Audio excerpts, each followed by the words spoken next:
Think nothing of it. I agreed to offer you my aid, so this is merely a part of that duty.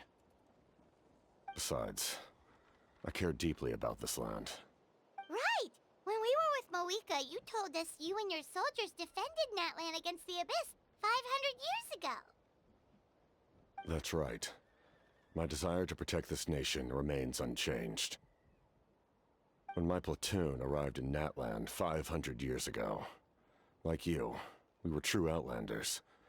But as time passed, I encountered the people of this land and witnessed their desperate struggle against the Abyss.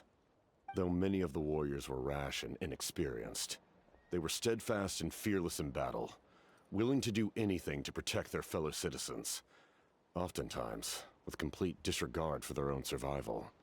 Just as I fought for the glory of Conria, they fought for the survival of their nation.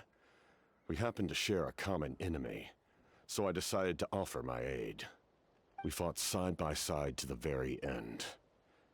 I traveled to many places after that, but I never forgot this land. Even now, my work in Natlan remains unfinished.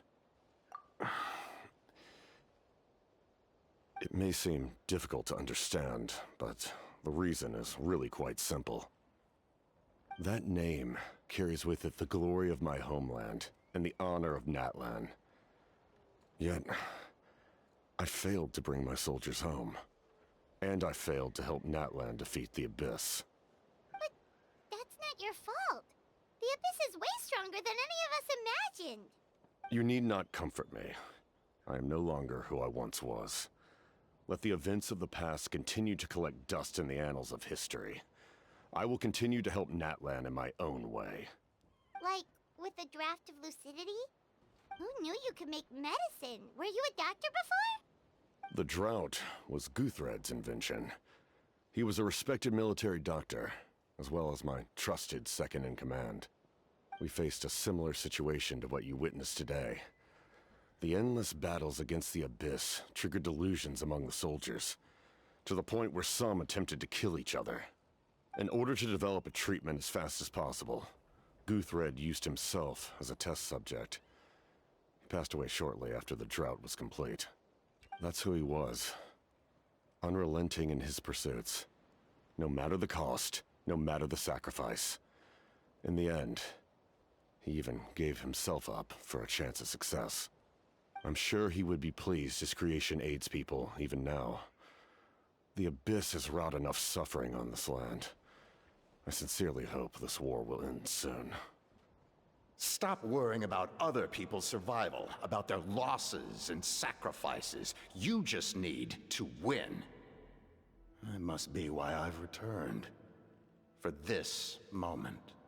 Please finish what you set out to do, Commander. You're more perceptive than I imagined. However, some things are better kept secret for now. We may be working together, but our goals are not entirely aligned. What's with the secrets all of a sudden? I'm starting to think we should be more careful around you. I do not mean to jeopardize the trust between us. I simply prefer to keep this to myself, because it's a personal matter. All I can tell you is this. Natlan may have survived the worst of the crisis, but the souls of this land are still not at peace. And that is why my work is not yet done. Well, if it's personal, then we'll just have to trust you. If you have other questions, I'm willing to answer them. Wait, like anything? Paimon wants to know how you eat with the mask. Anything you want to ask, Traveler? Natlan must pay the price for Mawika's use of the Ruler of Death's power. That price is death. And only Mawika's death can clear the debt. Even now that the war's over and the threat to Natlan is gone, it looks like that death is still set in stone. In the garden cultivated by the gods, flowers and weeds grow side by side.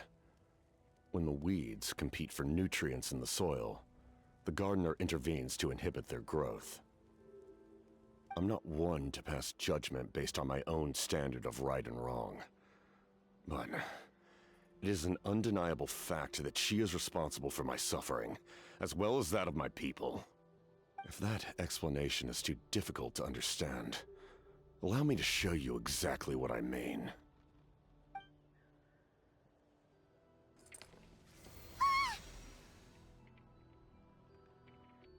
The ruler of death can freely define the form of death, or grant immortality to anyone she desires.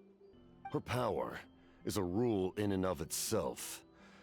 Faced with such an overwhelming level of power, it can feel hopeless to resist.